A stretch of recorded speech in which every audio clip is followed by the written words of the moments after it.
पश्चिम बंगाल में कुछ ही महीनों में विधानसभा चुनाव होने वाले हैं। इससे पहले कोलकाता से दिल्ली तक सियासी घमासान मच गया है और इस तनातनी के केंद्र में है पश्चिम बंगाल में टीएमसी का इलेक्शन कैंपेन मैनेज कर रही कंपनी आईपैक पर ईडी की रेड। ईडी की कार्रवाई से भड़की सीएम ममता बनर्जी ईडी के खिलाफ सड़क पर उतर गई। दिल्ली में टीएमसी सांसदों ने गृह मंत्री के दफ्तर के बाहर नारेबाजी की, तो इस दौरान टीएमसी के 8 सांसदों को हिरासत में लिया गया। वहीं ममता बनर्जी ने तो आईपैक के मालिक प्रतीक जैन के दफ्तर पर रेड करने के मामले में ईडी के खिलाफ एफआईआर भी दर्ज करवा दी, जबकि बीजेपी ममता बनर्जी पर ईडी अधिकारियों को धमकाने का आरोप लगा रही है। बीजेपी का आरोप है कि पश्चिम बंगाल में राज्य सरकार केंद्रीय एजेंसियों को काम नहीं करने दे रही है और इससे पश्चिम बंगाल में चुनाव से ठीक पहले राष्ट्रपति शासन की चर्चा जोर पकड़ने लगी है। अब यह सिर्फ ईडी बनाम टीएमसी का मामला नहीं रह गया। आज सबसे बड़ा सवाल यह है कि क्या पश्चिम बंगाल सच में राष्ट्रपति शासन की ओर बढ़ रहा है? क्या संवैधानिक टकराव अब राजनीतिक टकराव से आगे निकल चुका है? अगर आप हमारे साथ लड़ने नहीं सकते हैं तो अब क्यों हम बंगाल में आते हैं? आप हिम्मत से काम लो, आप लोकतंत्र पुलिस प्रोसेस में जीतो। आप एजेंसी लगा के हमारा पेपर लूट करते हैं, करते लूट बोलते झूठ। ममता बनर्जी सारे नियमों, कानून, लोकतांत्रिक मर्यादा को तार तार करके गई हैं, तो वहां कुछ बहुत सेंसिटिव था जिसको निकालना जरूरी था। पश्चिम बंगाल में राष्ट्रपति शासन की चर्चा क्यों जोर पकड़ रही है? क्यों ऐसा कहा जा रहा है कि बंगाल में फिर संविधान के अनुच्छेद 356 की जमीन तैयार हो रही है? चलिए ममता राज में राष्ट्रपति शासन के संवैधानिक एंगल को समझते हैं। संविधान कहता है कि अगर किसी राज्य में संवैधानिक तंत्र विफल हो जाए तो केंद्र राष्ट्रपति शासन लगा सकता है। तो सवाल है कि क्या ताजा घटनाक्रम पश्चिम बंगाल में संविधान के अनुच्छेद 356 के तहत राष्ट्रपति शासन लगाने की शर्तें पूरी करता है? अब इसे समझिए, ध्यान से सुनिए, सबसे जरूरी यही मुद्दा है। ताजा घटनाक्रम में पता चलता है कि केंद्रीय एजेंसी ईडी को काम करने से रोका गया, ईडी अधिकारियों पर एफआईआर की गई, केंद्र बनाम राज्य का खुला टकराव सामने आ गया। पश्चिम बंगाल में कानून व्यवस्था पर सवाल खड़े हो रहे हैं। साथ ही बीजेपी का दावा है कि राज्य सरकार संवैधानिक जिम्मेदारियों का पालन नहीं कर रही है और यही राष्ट्रपति शासन की फाइल में लिखी जाती है। तो क्या मान लिया जाए कि यह सब कुछ पश्चिम बंगाल में राष्ट्रपति शासन लागू करने के लिए काफी है?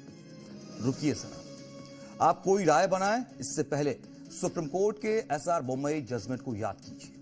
सुप्रीम कोर्ट साफ कह चुका है कि राष्ट्रपति शासन अंतिम विकल्प होना चाहिए। राजनीतिक मतभेद इसके आधार नहीं हो सकते। साथ ही यह सवाल भी है कि क्या विधानसभा भंग है? जवाब है नहीं। क्या सरकार अल्पमत में है? जवाब है नहीं। और क्या प्रशासन पूरी तरह से ठप है? जवाब है नहीं। तो क्या सिर्फ एजेंसी विवाद से राष्ट्रपति शासन लगाया जा सकता है? तो जवाब है कि कानूनी तौर पर नहीं। राष्ट्रपति शासन लगना इतना भी आसान नहीं होता है, ये संवैधानिक तौर पर है। अब आपको चुनावी राज्य पश्चिम बंगाल में मचे घमासान का सियासी एंगल समझा देते हैं। आखिर क्यों कांग्रेस और सीपीआईएम ने भी ममता के खिलाफ मोर्चा खोल दिया है और राष्ट्रपति शासन की मांग की समर्थन करती नजर आ रही है? दरअसल ये एक राजनीतिक दबाव की रणनीति हो सकती है। ममता बनर्जी को संवैधानिक फ्रेम में घेरने की कोशिश और 2026 के चुनाव के ऐलान से पहले बंगाल को राष्ट्रीय बहस के केंद्र में लाना इसका मकसद हो सकता है। दूसरी ओर टीएमसी इसे चुनी हुई सरकार को डराने की कोशिश बता रही है।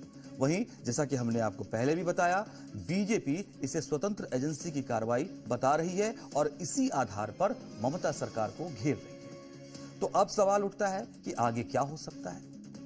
तो मौजूदा हालात में 3 संभावनाएं साफ दिखती हैं। पहली, केंद्र और राज्य के बीच टकराव और बढ़ेगा। दूसरी संभावना, मामला कोर्ट पहुंचेगा, राष्ट्रपति शासन की आशंका फिलहाल टलेगी। और तीसरी सबसे बड़ी संभावना, अगर कानून व्यवस्था या एजेंसियों के काम में लगातार बाधा का नैरेटिव क्रिएट हो गया तो केंद्र संवैधानिक कदम का तर्क खड़ा कर सकता है। तो कुल मिलाकर फिलहाल इतना तय है कि पश्चिम बंगाल में सिर्फ राजनीतिक लड़ाई नहीं दिख रही है, बल्कि ये एक संवैधानिक कहानी बनती जा रही है। राष्ट्रपति शासन आज नहीं, लेकिन सवाल हवा में है और राजनीति में जब सवाल हवा में आ जाए तो तूफान आने में देर भी नहीं लगती है, ये कहा जाता है, माना जाता है। पश्चिम बंगाल में राष्ट्रपति शासन की अटकलें तेज हैं। बंगाल में राष्ट्रपति शासन लगेगा या नहीं, ये संवैधानिक नियमों और शर्तों के आधार पर तय होगा। लेकिन एक बार के लिए मान लीजिए अगर कि ऐसी स्थिति बनती है, तो आने वाले चुनाव में सियासी नफा नुकसान का गणित क्या होगा? चुनावी मैदान में किसका पलड़ा भारी होगा? थोड़ी बात इस पर भी कर लेते हैं। पहले बीजेपी का गणित समझिए। बीजेपी के लिए राष्ट्रपति शासन एक मजबूत नैरेटिव का हथियार साबित होगा। कानून व्यवस्था फेल, भ्रष्टाचार बेलगाम के आरोप ममता सरकार पर भारी पड़ सकते हैं। शहरी और मध्यम वर्ग में यह संदेश जाएगा कि केंद्रीय एजेंसियां काम कर रही हैं, उन्हें खुली छूट मिली है। लेकिन जोखिम भी उतना ही बड़ा है, क्योंकि बंगाल में दिल्ली का हस्तक्षेप अक्सर उल्टा असर करता रहा है। और फिर अगर राष्ट्रपति शासन लंबा चला गया तो भी बीजेपी के लिए यह जवाबदेही का बोझ साबित हो सकती है। अब टीएमसी का नफा नुकसान समझिए। ममता बनर्जी के लिए राष्ट्रपति शासन राजनीतिक संजीवनी बन सकता है।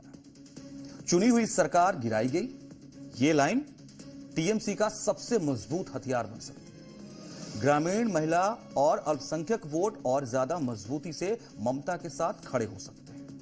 एक और इंपॉर्टेंट फैक्टर यह हो सकता है कि चुनाव जितना नजदीक हो, टीएमसी को उतना फायदा होगा। लेकिन लेफ्ट और कांग्रेस को पोलराइजेशन बढ़ने से बड़ा फायदा मुश्किल ही नजर आता है। हां, यह संभव है कि अगर अराजकता बढ़ी तो तीसरे विकल्प की कोशिश के तौर पर कुछ जान मिल सकती है, फायदा हो सकता है। अब 2026 के विधानसभा चुनाव में जनादेश क्या होगा, यह जानने में कुछ ही समय रह गया है।